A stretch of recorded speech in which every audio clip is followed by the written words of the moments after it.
and welcome to the incoming video podcast. This is a show in which I give my thoughts about the week's historical miniature releases. This is episode 27, which is looking back at the releases for week ending the 11th of December 2009, and I'm your host, Neil Shook. Well, a bit of a quieter week on the historical miniatures front this week, so I only have a top 9 for you. But let's crack on with them, shall we? At number 9 we have a new release from Galloping Major. Now you may remember I initially featured this company a few weeks ago with their first releases for their French Indian War range. Here they are back with 4 more packs. We have 3 packs of Huron Indians and a pack of Rogers Rangers. Some more great sculpts from this company, especially like some of the Indian packs. Some interesting figures there, although suffering again from a slightly two-dimensional feel, as most of the action seems to be taking place just across a single plane, obviously done for ease of casting.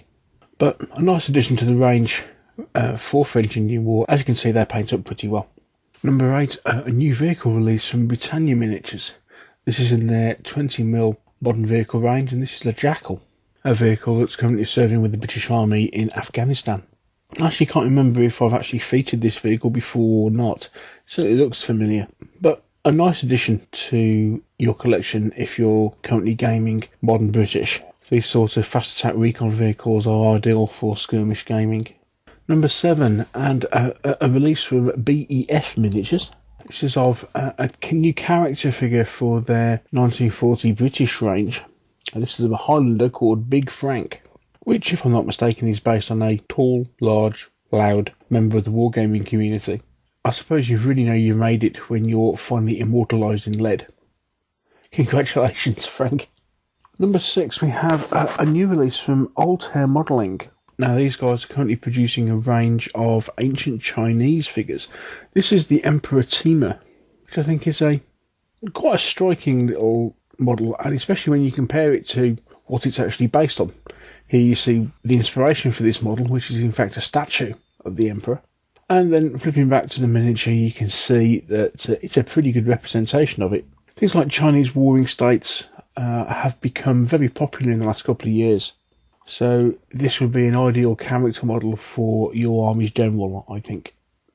Into the top 5, and at number 5 we have a new release from Warlord Games. This from their Bolt Action range, and it's a Kubelwagen 156 scale, 28mm. And, well, there's an awful lot of Kubelwagens on the market. So some may ask, well, why the heck do we need another one? But this is a pretty nice model, to be honest.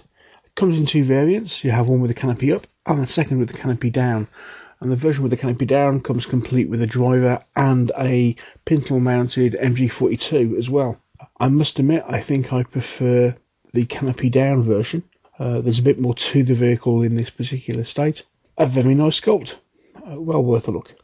Number 4, and we have another new release from TVLine. These guys have really been busy over the past few weeks. I've featured them quite a bit on the show. And we have another new release, this time of Central European medievals. Lots and lots of different figures in this particular range. A great set of mini sculpts here, especially considering they're in 10mm. An awful lot of detail, different poses, so right through from mounted knights, foot knights, men-at-arms, peasants, archers, the whole bundle. Great set of releases from TVLine. I'd highly recommend it if you're looking at gaming in a slightly smaller scale.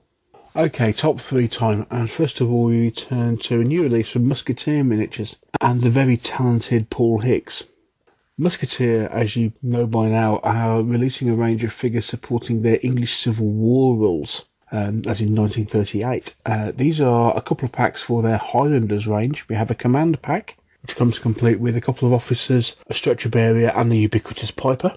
And then we have a Vickers heavy machine gun team.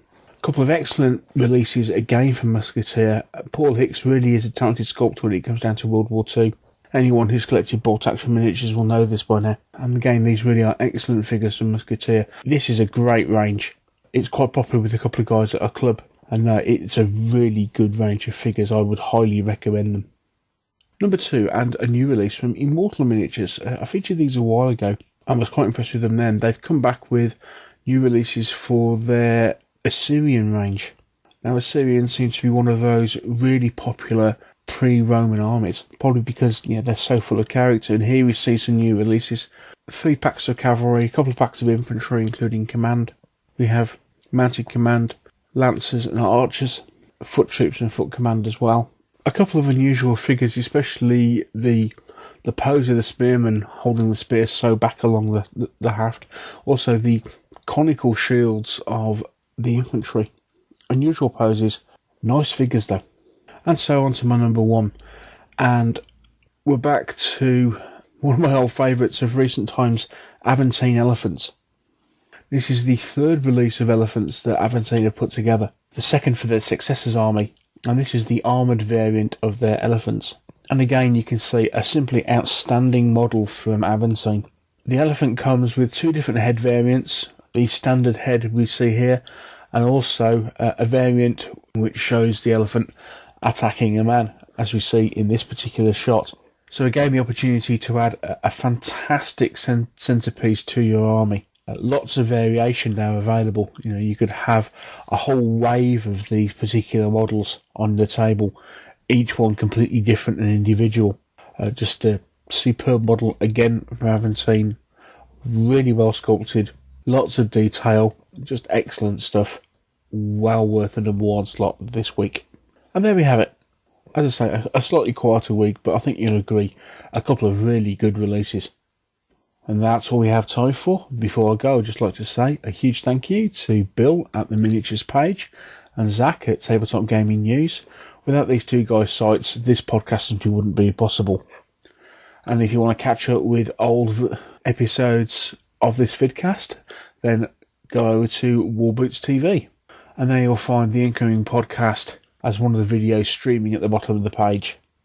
So, that's it till next week. Until then, happy gaming and I'll chat soon. Take care.